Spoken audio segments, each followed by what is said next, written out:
Hey friends, Elena Monono here. I am really happy for you to be here. If you have any questions, you can pop them in the chat. Today, we are talking about the question that I get asked a lot, and actually it was the question that was asked in the comments.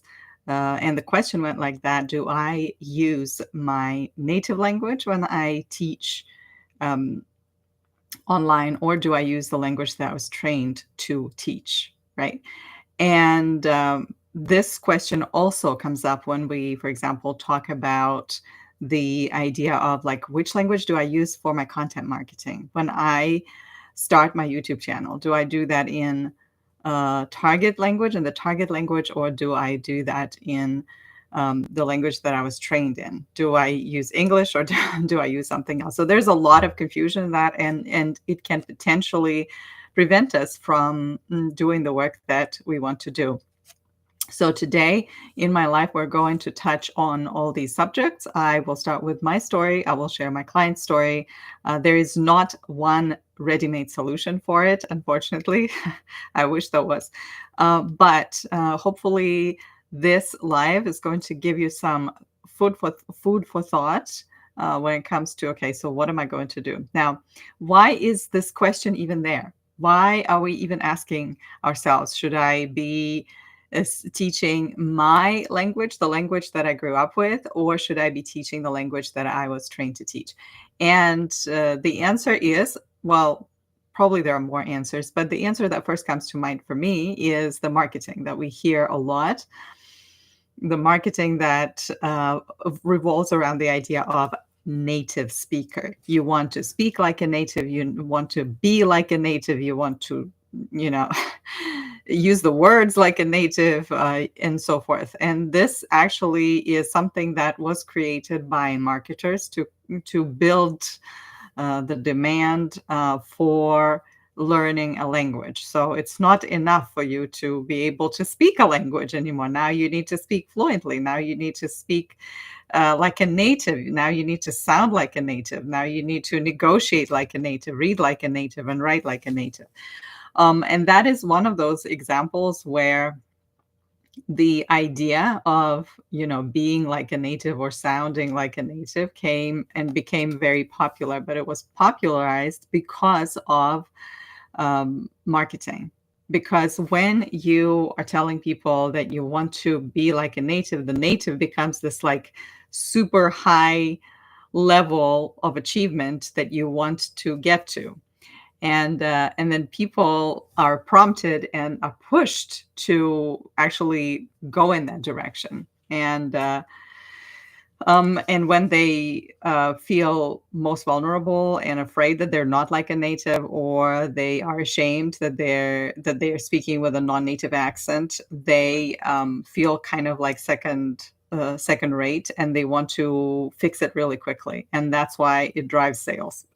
That is the background of it all, friends. It has nothing to do with you speaking the language. Nobody ever was like, I want to speak like a native. I mean, I went to a college. We were talking about like learning to speak the language, to be able to speak, to be able to solve complex issues and translate different types of content.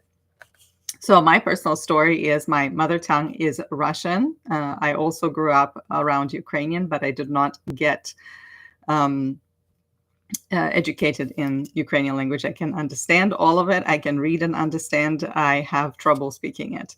But I have lived in Ukrainian-speaking parts of Ukraine, where I'm from, and I found myself after a couple of weeks, actually, after having heard all these words around me, being able to speak them, right? And they would come more easily to me. So, but I would not be able to teach Ukrainian. But Russian is the language that I grew up in. I went to school learning Russian, and I enjoyed Russian language, Russian literature. I used to write a lot in Russian. And so when I went to get my degree was in teaching English as a second language, and German was my second, my minor language, as they call them in our universities. But we also, of course, had to learn, Russian language, how the language works, and we used Russian to learn about linguistics and all those things. And I was quite capable of knowing why certain things work the way they do or I would say knowledgeable about my native tongue, right? My native language. But when I began teaching online, I realized that I was mainly was going to teach English because I had that experience at college. And then now that I'm teaching English online, most of my clients, that's what they wanted. Um, and most of my clients at the time were by word of mouth. So I didn't really have to go out there in the big world and try to convince somebody to work with me, right? But then when I went on one of those big platforms, I realized, oh my gosh, first of all, there's a ton of English teachers, right? Online English teachers. Secondly, that was around the time when this idea of, you need to be like a native speaker, you need to speak like a native speaker was just coming. And it was coming in very forcefully. There was a lot of craze about it. There is less so today, even though, of course, there's still discrimination, etc. I'm not going to talk about that. But at the time when I went on a platform before italki even, so that was back in 2010, I realized that, okay, if I wanted to stand out in the crowd, I need to teach a language that was not as popular, right? So to me, the most natural way or answer to this was, well, I probably should teach Russian because, first of all, Russian is a difficult language and I can explain certain things.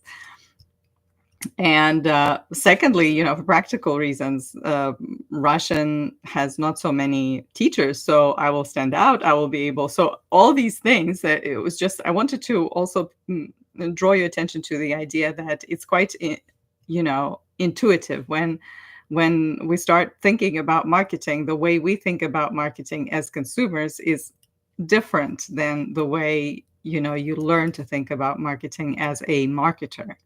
But in the beginning, I thought, well, what's there to marketing? You're just like intuitively say, okay, I just need to be somewhere where there is less competition.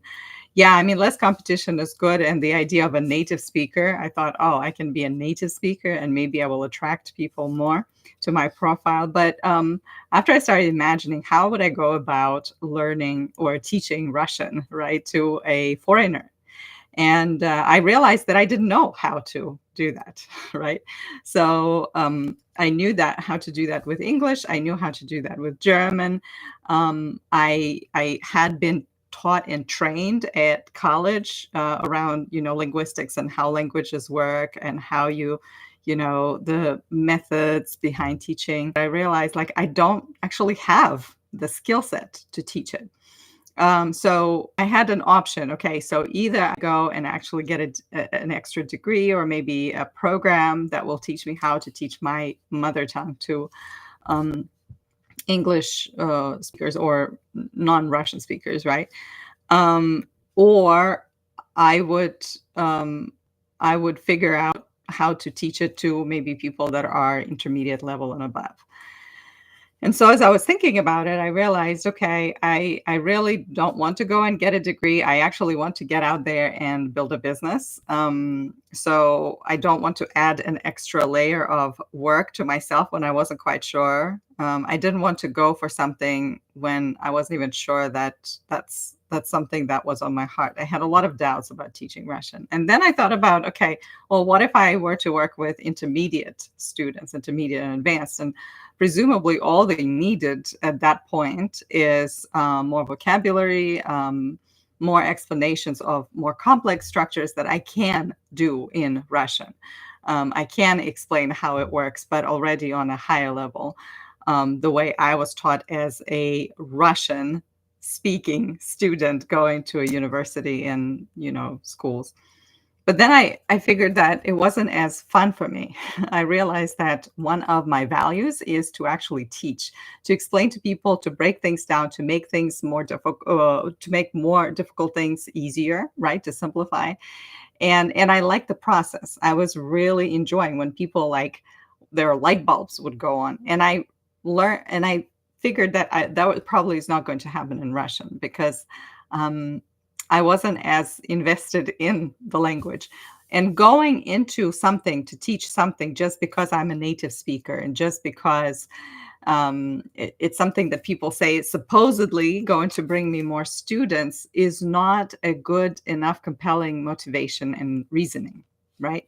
And that's something I want you to remember and keep in mind as we go into the next example here, that really we might think that, oh, if I am a native speaker, I am going to have a competitive advantage. If you are going somewhere into your business and the only thing you're thinking about like is how are you going to be different from, how are you going to um, have a competitive advantage over other people, as opposed to how am I going to serve the people that will work with me, then your focus will be completely on a different thing, and there will be a lot of struggle, which happened to me as well.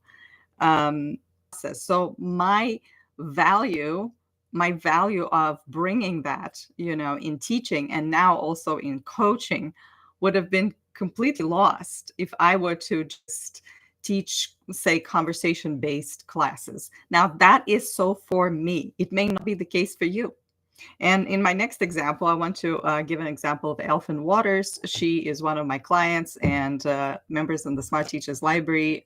She was there for a number of years now. She is working and teaching Italian full time. But when we started working together back in 2016, with Elfin. Her website is allaboutitalian.com if you're interested. She is she became friend over the years.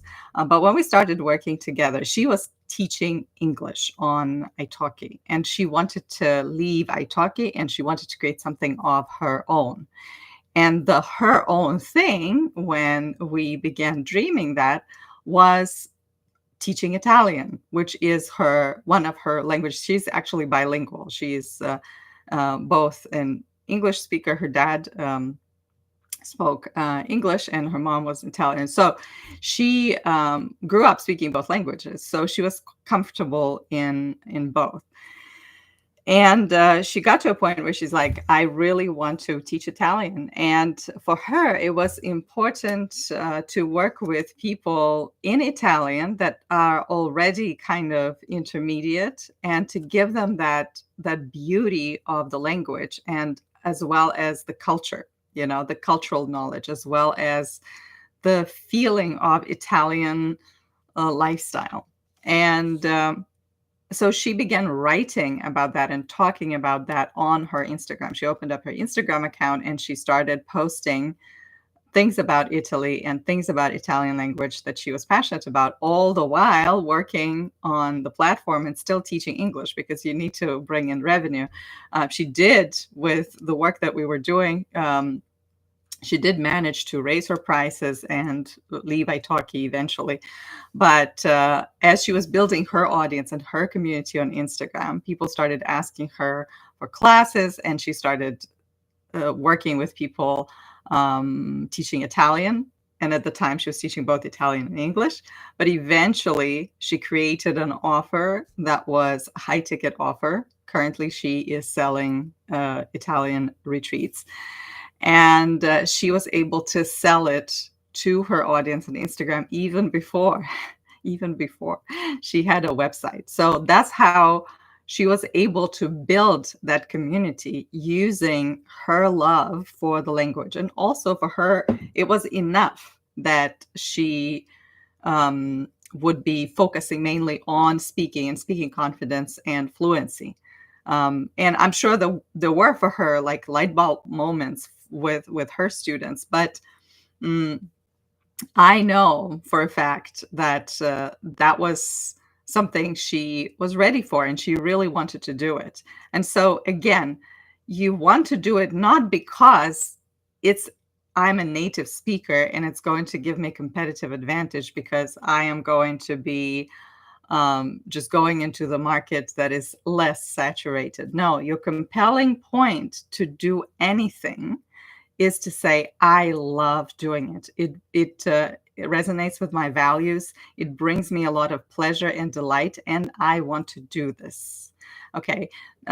Oftentimes we think a lot about, and I think it's common. We think about like, is this going to be something viable as a business idea? And sometimes we're so afraid that it may not work that we want to get certainty and assurance before we go and do something. And it doesn't work like that. It doesn't work like that in life, because if we want to go for something that really matters to us, we need to be willing to go for it without the guarantees. Okay.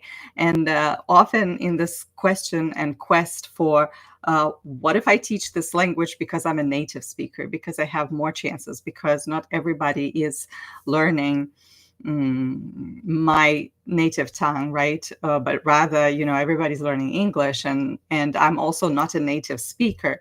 It's so much more fulfilling going into the market with the knowledge that I can help people, and then working through our own mindset uh, blocks, if you want to say that. I don't like the word mindset blocks, but like mindset glitches, right? The negative thinking of, well, but I am a non-native speaker.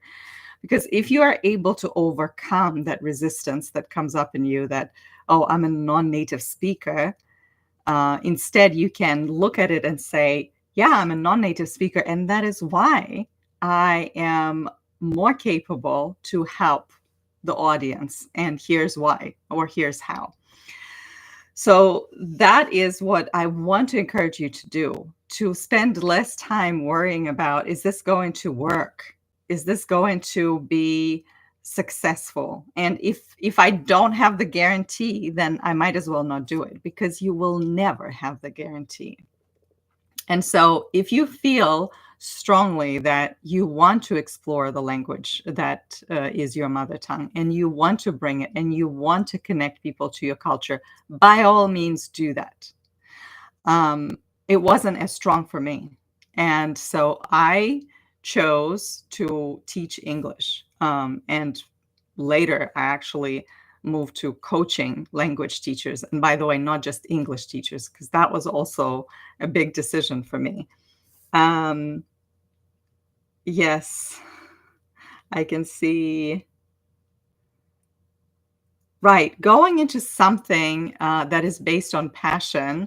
It's a good comment that you're making, because our motivation lies in our deepest desires, our values, and our kind of, mm, yeah, our values and our thinking, our intentions, right? Deep intentions. Like, why is this important and what am I doing this for, right? Um, if you're saying that, oh, I want to teach something because it's supposedly going to give me more clients, then I would really, even if you get to the point of getting more clients, you're going to be very, empty and not really happy and satisfied. I know people that went for example, teaching test preparation. And that's another big topic that we can discuss maybe in another life. But anytime I coach somebody, or in my community somebody comes in like, I am just going to teach test preparation, I have to ask them multiple times, is that what you want? Because people usually go there because that's what's in demand, and it's always going to be in demand. But if that is not what you want, then not only going to the goal of making this business sustainable going to be hard, but also once you get there, you will feel empty. And I know that because I've seen people that have done that. And then it's kind of like, in Russian we say "чемодан без ручки," which is the suitcase without a handle. You can't carry it any further, but you can't throw it away because you've carried it for so long. So then there's another conflict of, well, but how can I leave it? I now have this following of IELTS, or TOEFL test prep students. I have, these people, and what do you suggest, that I drop this all and then start something new? But continuing to do something that is against your values is self-abuse.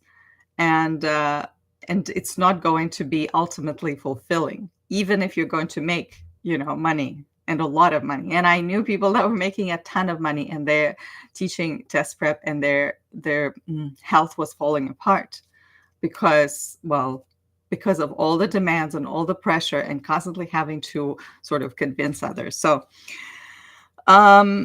next point that I want to talk about is, what language do you use for content marketing? So right now I am using English for my content marketing, and that was a decision that I made 10 years ago. Before that, when I started building my business in 2010, all of my content was in Russian. And all of my audience was Russian-speaking audience. And I felt like I had, again, competitive advantage, because I could speak to the audience in the language that they knew, they were more comfortable with. And I could also connect with them because I knew their culture, I knew their background, I knew how, English is taught in our country. And I could use that. Although I wasn't actually using that at the time, I was writing and blogging 3 times a week, and my blog was all about, rewriting articles, grammar articles, or vocabulary, or 15 ways to use this or that word. But when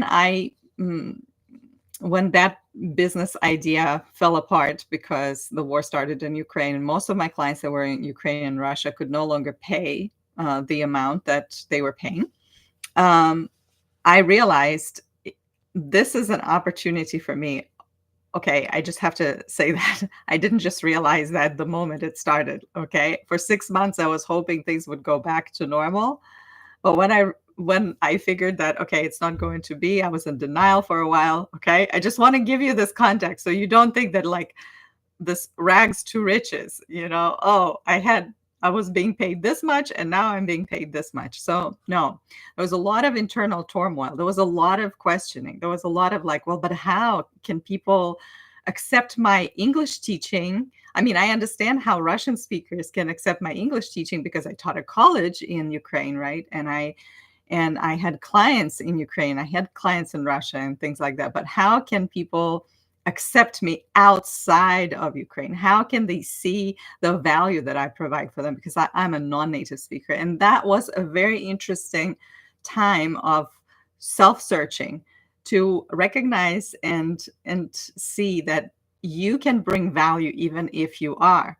And actually, you can bring value, right, as an English teacher. And it doesn't matter whether you're native or non-native, but you can talk and speak to the idea of, well, because English was not my native tongue, I understand it better. I know how it works because I had to learn as an adult, and a lot of other things that you can bring into your marketing. And so, but when I went into, changed my kind of movement from working with the Russian speaking audience to using English all the time, I had to make a decision to and come to grips with many things. That first of all, my English writing is not going to be perfect, and I'm going to have to constantly improve it.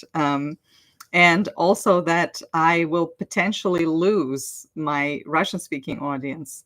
And I may not gain my English speaking audience as fast as I wanted to, because I need to learn what they want and how to write for them. So I know a lot of creators and a lot of people that are working with English as their first language because it gives them more opportunities to reach people wider, right? And when I first started in, back even in 2010, this idea of 2 languages on one website was very, very prominent. But now it's no more, or it's less so. Sometimes people translate it, but most of the time you have to take this work and make this decision. If you want to speak to the English speaking audience, it's going to be in English, right? If you want to speak to a different type of audience, it's going to be in that language, which means you're going to say yes to some things and say no to other things. And that is the decision. Anytime you make a decision, anytime you make a decision for your business, you pay the price. Anytime you want to move forward in your business, you pay the price. And paying the price in this case is letting go of some things that you want to keep. You want to keep this and that. I don't know what I want. And often behind that is this desire to keep everything and not make a choice. Because making a choice means saying no to something, and it means potentially like losing your potential business somewhere. So you can, when you use English, you definitely have a wider interaction with your audience, and your audience can be, can come from different countries. But you do have to keep in mind that you are not going to work with beginners, especially if you are teaching, well, yeah, any language, right? Even if you're teaching English, and you're using English for your marketing, the people will not be able to understand. So for beginners, you probably want to use your target language.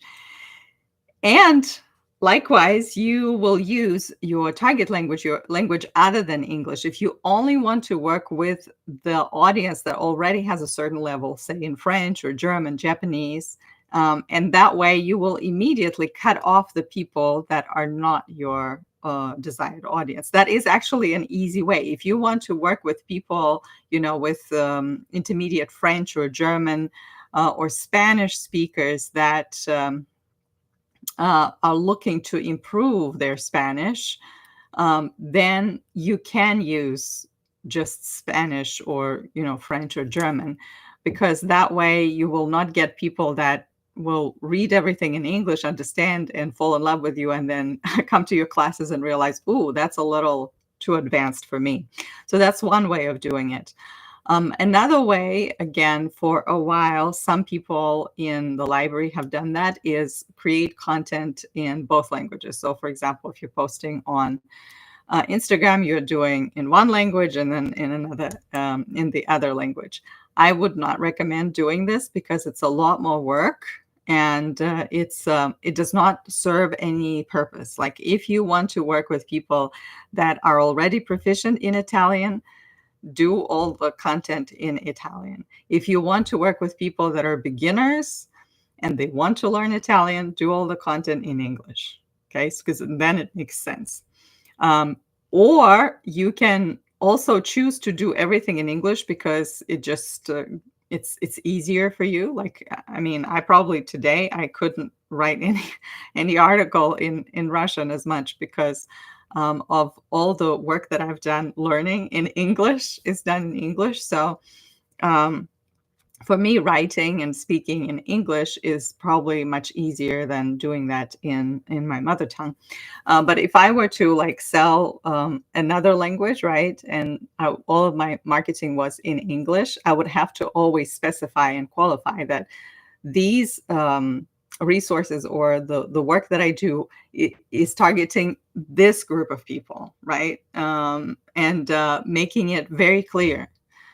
Because sometimes if you're doing stuff in English only, and even though you tell people, okay, I am working with people that are, A2 level, students don't know, your audience doesn't know A2, what A2 or B1 is. So you need to qualify that, or you need to find a way to kind of filter people through if they come to your program. And another thing that I would like to finish things off with, which sometimes people look at it, as an advantage, right? Like if I'm a native speaker, then, right? And when I started building a business, anytime I had this idea, like if I were a native speaker of English, somehow I thought in my mind that it would be easier for me. And really it was just a way of like escaping the hardship that I was having, right? Avoiding the challenges and not wanting to deal with the challenges right in front of me. Instead, living in some parallel reality. Oh, if I only didn't live in this country but lived in that country, if my students or clients only were not here but there, if this only. So I want you to notice these things, right? What does, being or not being a native speaker, using your native, what does it even give you? What does it mean when you give somebody this incentive? You're going to speak like a native speaker or be with a native speaker. What does that mean? Okay, they can speak with a native speaker, but what does that mean? Where does that take them? So see, that is really shaky motivation. It's the same like in business. Oh, just make six figures. Okay, I make six figures. What's next and why? Why does this matter? Because if we're not able to answer the question why beyond, well, so that other people see that I'm competitive, right? So these are not healthy reasons. These are the reasons that come from our like traumatized self. I want to take this test. Often there were times when I was working with some teachers like, yeah, I want to take this test. Okay, why do you want to take this test? Well, I want to take this test so I can prove to myself and others that I can. But that is not healthy motivation. Proving anything to anybody is neurotic motivation, right? If you want to go into teaching, you want to do it because you want to help people, because it inspires you when their light bulbs go on. You go on social media and you share your content, not because somebody told you you have to, but because it gives you pleasure to see other people learning and to help them learn and make something more complex less complex, right? To simplify things for them.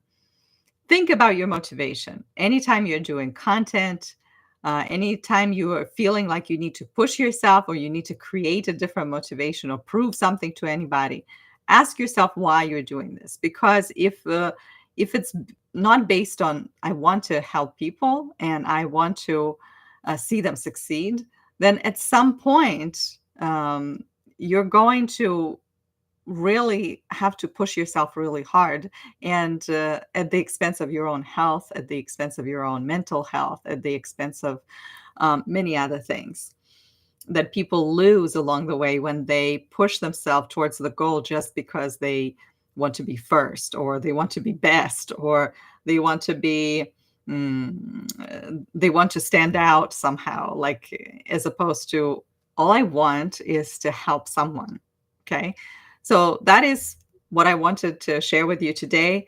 If you have any questions or any comments about this live, or ideas about my future, the future lives, I'm here hopefully every Friday. I would love to hear your thoughts on that. So leave them in the comments.